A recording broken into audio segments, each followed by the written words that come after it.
Good morning, Spirit Fam. It is Wednesday, August 4th. Today's an exciting day over here. My 4-year-old started junior kindergarten. Tomorrow, my oldest daughter starts her freshman year of high school. And then on top of that, our twins are 2.5, and for their entire life, they've either literally slept in a crib together or in separate cribs sharing a room. And so what we've done is we got a bunk bed for our girls, so Brielle doesn't share a room with her twin anymore. She shares a room with her bigger sister. And then Junior, he has his own bed in his room, a big twin-size bed. They've actually not been up playing like I thought they would. They don't even get out of bed. My son is sleeping better than he has in a very long time. I'm just so thrilled, but at the same time, it's so hard. Everybody's growing up so fast, and mom's just not ready for it. But, so let's get into what's going on today a little bit. We are in a waning crescent phase, and when it comes to the waning moon period, but especially the waning crescent, here is a few suggestions on how to use the energy of this moon phase. So now is a time for that our energy is going to be decreasing. Anything that we've been working on throughout the month, the first couple months after the new moon is when we have like this burst of energy. We're tackling our work and our, really working on progress. And now, as we're getting back to the new moon and we're ending this cycle, our energy is slowing down and decreasing, and it's kind of like a time of reflection. At the same time, it's time to cleanse our energy, let go of limiting beliefs, and break some bad habits, whatever they may be, and allow yourself to surrender more. Every month, try a little bit harder to surrender more. So there is just a little tidbit of info what to expect with this waning crescent moon. And today we have the sunflower, so beautiful. I love the vibrant colors. It literally just makes me want to be all yellow again today, but I'm not sure what color I'm going to wear today. All right, so the sunflower, lust, dependency, loyalty, positivity, and honesty. The incantation is, I follow and trust my own light. As I drop into the flow of my feelings and give them space to be, I invite my higher self to meet my feelings where they need to be met. Now remember, it doesn't mean that you become the feeling. It just means that you allow yourself to feel. You allow your feelings to flow through you freely.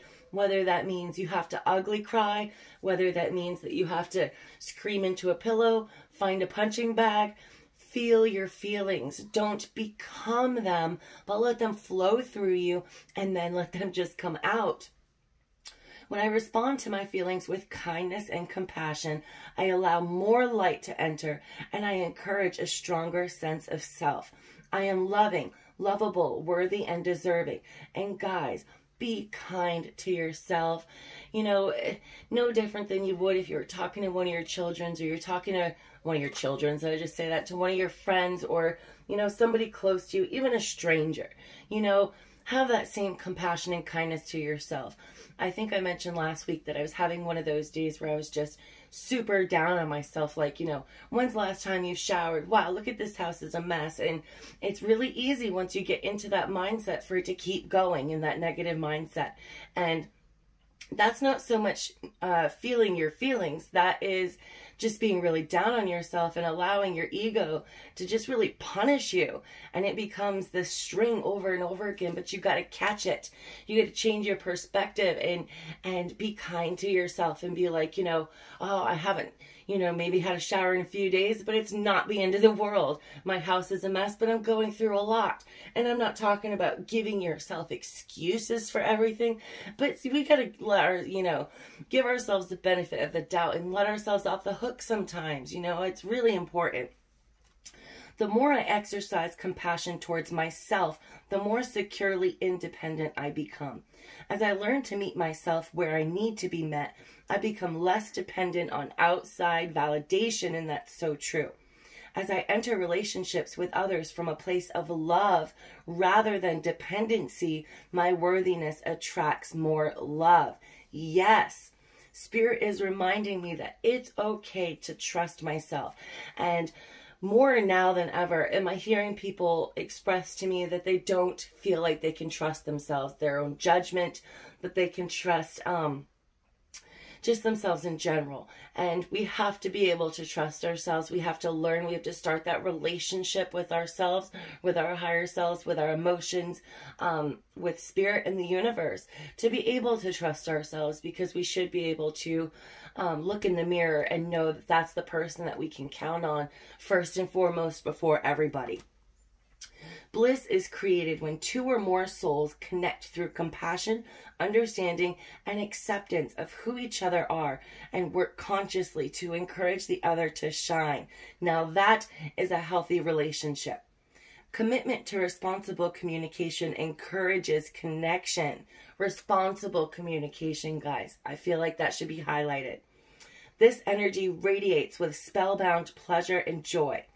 As I remain in alignment with purity and good intentions, happiness, luck, and fortune flow to me. Yes. Good intention. Make sure that your actions in your daily life are not only for your best interest and the good of you, but the good of the whole, the good of everybody. Because at the end of the day, guys, we're so kind of lost in our own little bubbles that we forget that we are all connected. Each and every one of us. I don't care what religion, what color you are. We are all divine specks of stardust. We're all divine specks of light, of spirit, and we are all connected, each and every one of us. So let's not forget that. Be kind. You know, smile at a stranger. Wave at someone walking by. I feel like in this day and age, especially with masks where it's hard to see each other smile, that we kind of forget more and more just simple kindness between two people. And it doesn't matter who they are, you know. Let's try not to use assumptions and you know, just always assuming that we think we know something, because we never know what somebody else is going through in that day, in that morning, in their life. We never know. So just always exercise kindness.